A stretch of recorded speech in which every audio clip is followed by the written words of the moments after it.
Hey guys, Mosa here, and today I'm bringing you my Week 16 NFL Thursday Night Football predictions between the Los Angeles Chargers and the Denver Broncos.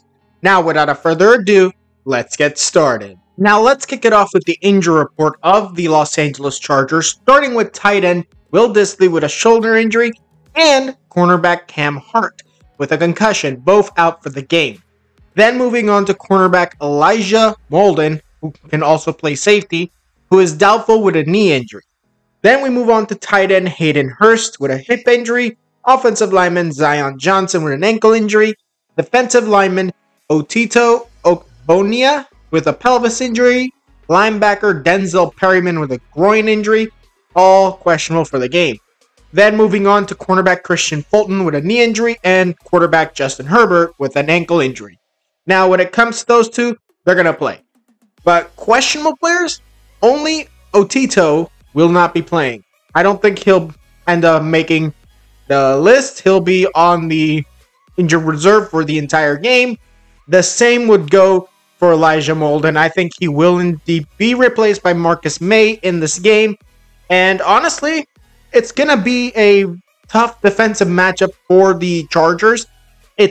Honestly, they lose Cam Hart and Elijah Molden. That's two heavy hitters on the defensive backs. Otito as well, linebacker Perryman, those are big clashes. Obviously, losing Hayden Hurst and Will Dissly, those are big ones as well.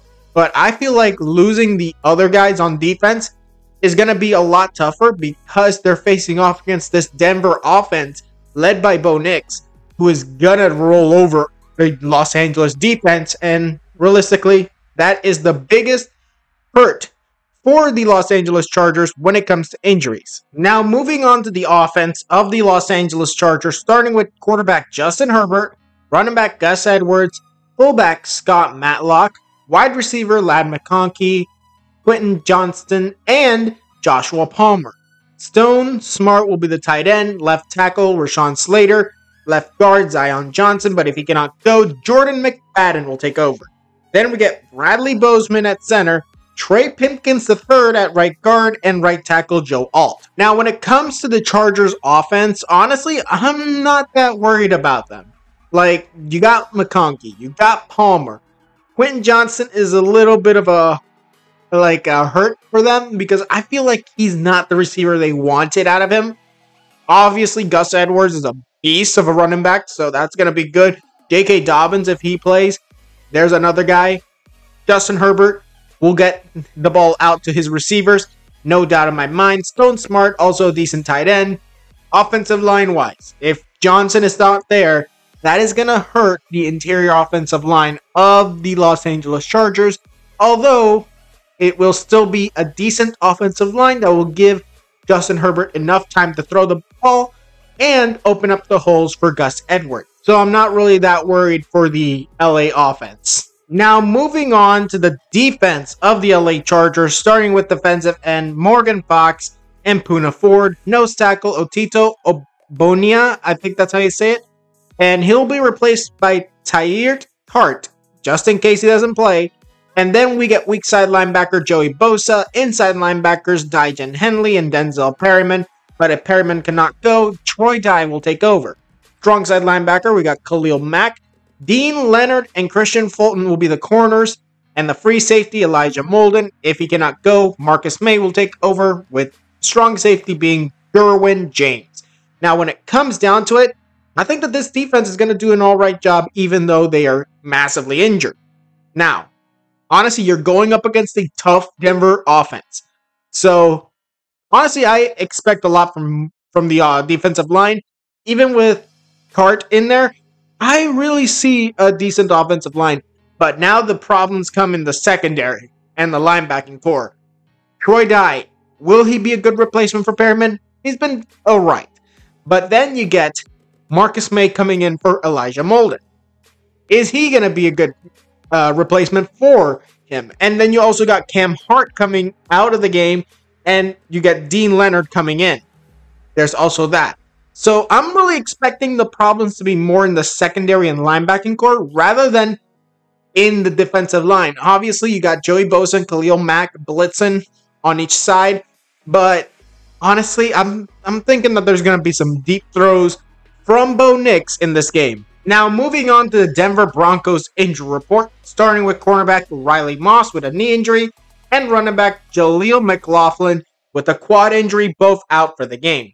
Then moving on to defensive lineman John Franklin Myers with foot injury, defensive lineman DJ Jones with a finger injury, and cornerback Pat Surtain with a ankle injury. Now, when it comes down to it, I honestly believe, first of all, Myers, Jones, and Surtain, they're playing. But obviously, the other two are out for the game. And there's not really much to say, other than they still got some lingering injuries for Myers, Jones, and Surtain.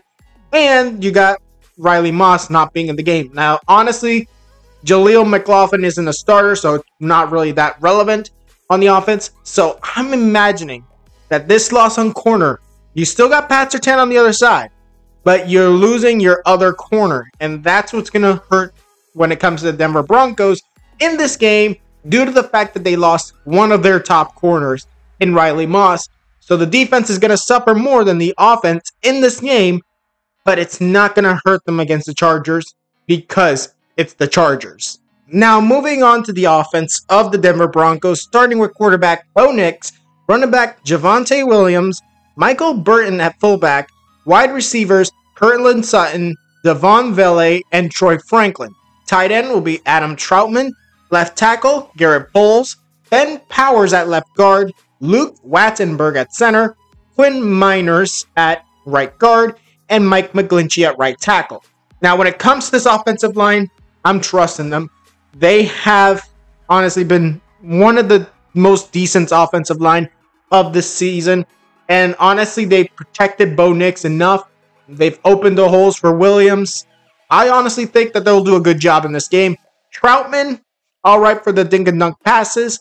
But then Troy Franklin, Cortland Sutton, and even Vele, they are the three deep threats for Bo Nix. And obviously, you got the potential bubble or swing routes for Javonte Williams. Bo Nix is going to have a fun day against this Chargers defense, especially in the secondary.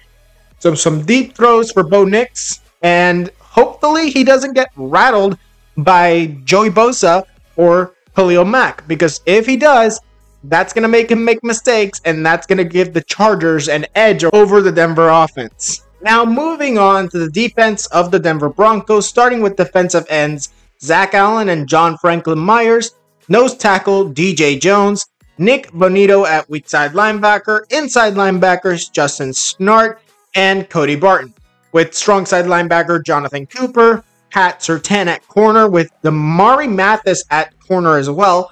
He's the one replacing Riley Moss. Then we get nickelback Jaquan McMillan, free safety PJ Locke, and Brandon Jones at strong safety. Now, when it comes to this Denver defense, Allen and Myers and Jones, insane defensive lineup. You got Nick Bonito, who's been doing a good job. Justin Snart as well. Cody Barton, Jonathan Cooper. Both him and Bonito off the edge. That's going to be a key for Cooper and Bonito. Then you get Surtain, one of the best corners in the league, covering whoever they decide to cover, whether it be Palmer or Johnston, whoever it's going to be. But then you got the other side. You got the weak side because Riley Moss is in there. And McMillan's there, obviously. He's got the slots. He's got the short routes. And then PJ Locke and Brandon Jones in the back. Maybe you send Brandon Jones on some blitzes. But I'm thinking that the Denver defense is actually going to shut down this offense on occasion.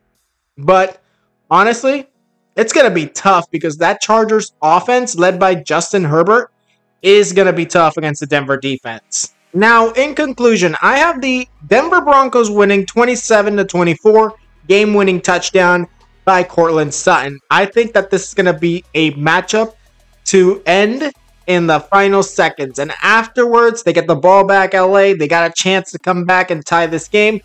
But Justin Herbert gets hit as he throws and throws the game-sealing interception to Pat Surtain. Game over. Or maybe even Cody Barton or Justin Snart. Someone on the defensive side, whether it be linebacker or corners, one of them will get the interception, end the game. Then Chargers obviously lose. And Denver honestly, he will have either a bigger chance of making the playoffs or will enter the playoffs. One of the two will happen, whether one of these two win. Whichever one of them wins, one of them is going to be either higher chances of getting into the playoffs or immediately into the playoffs. So this game is really a game that both teams want to win, but I think I see Denver winning it overall, to be honest. Now, that was it for this video. Tell me what you guys think in the comments below. Tweet me any video ideas. Also, tell me down in the comments below, who do you think's going to win and who do you think's going to lose? Tell me down in the comments below. Now, like this video if you liked it, subscribe, and hit the notification if you want more videos. And I'll see you guys next time.